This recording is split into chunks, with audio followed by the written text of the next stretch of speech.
भाईजान दीवार मुकम्मल हो गई। आप हम शेवल नाल मिट्टी कढ़ते हैं। अदनान भाई कैमरामैन नहीं करेंगे, मैं खुद ट्रैक्टर चलावांगा। वीडियो एंड तक देखिए, इंशाल्लाह तुहानू मज़ा आएगा। वीडियो अच्छी लगे तो चैनल ज़रूर सब्सक्राइब करिए। वाह तुसी खवेंदे पे मंगाओ मंगाओ छेती मंगाओ जी। भाईजान दीवार मुकम्मल हो गई। आप मिट्टी चुक के विच पाउंदे पे हैं। मैं खुद ट्रैक्टर चलावांगा। सामने शेवल वाला ट्रैक्टर आ गया तो अदनान कैमरामैन नहीं करेंगे। अदनान साहब मैं ट्रैक्टर वेच लिया, मैं इत्थे खलोवो।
निकल जानी आराम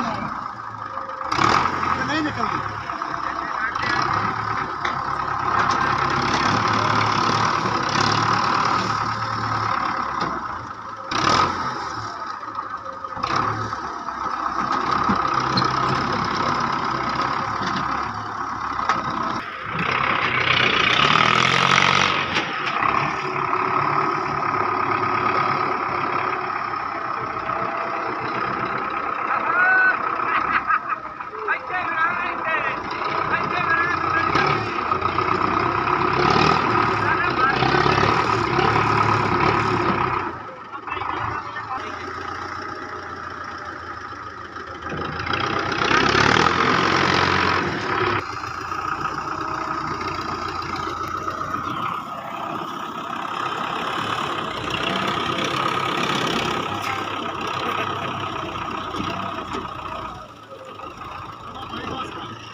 मुजफ्फर घरे चला गया है।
ਬਾਹਰ ਅੰਦਰ ਲੈ ਕੇ ਆਈ ਆ ਕਾਫੀ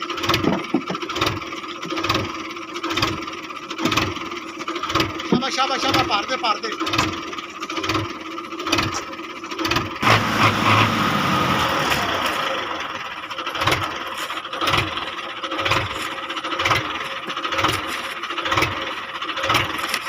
चंगी लगी है ना चंगी लगे तो मोड़ो शेर ही करे कुत्ते ना रहे आज इस तरह बड़ी सर्दी ने ਭਰ ਦੇ बड़े मसले बने ये सारा शेर यूपी का सदका है वीडियो बनावा ਉਹ ਠੀਕ ਹੈ ਖੈਰ ਨਿਆਜ਼ ਇਹ ਅਸੀਂ ਬਾਹਰ ਖਿੱਚ ਜਾਣਾ ਚਲੋ आई थोड़ा गले दे ना आज साफ कर दे अस्सलाम वालेकुम भाई अस्सलाम वालेकुम भाई की हाल चाल ने भाई वो ना सांग थोड़ी दिक्की आई तो करे ना पलियां थले आ गई तो मेहरबानी कर काट दे सको नहीं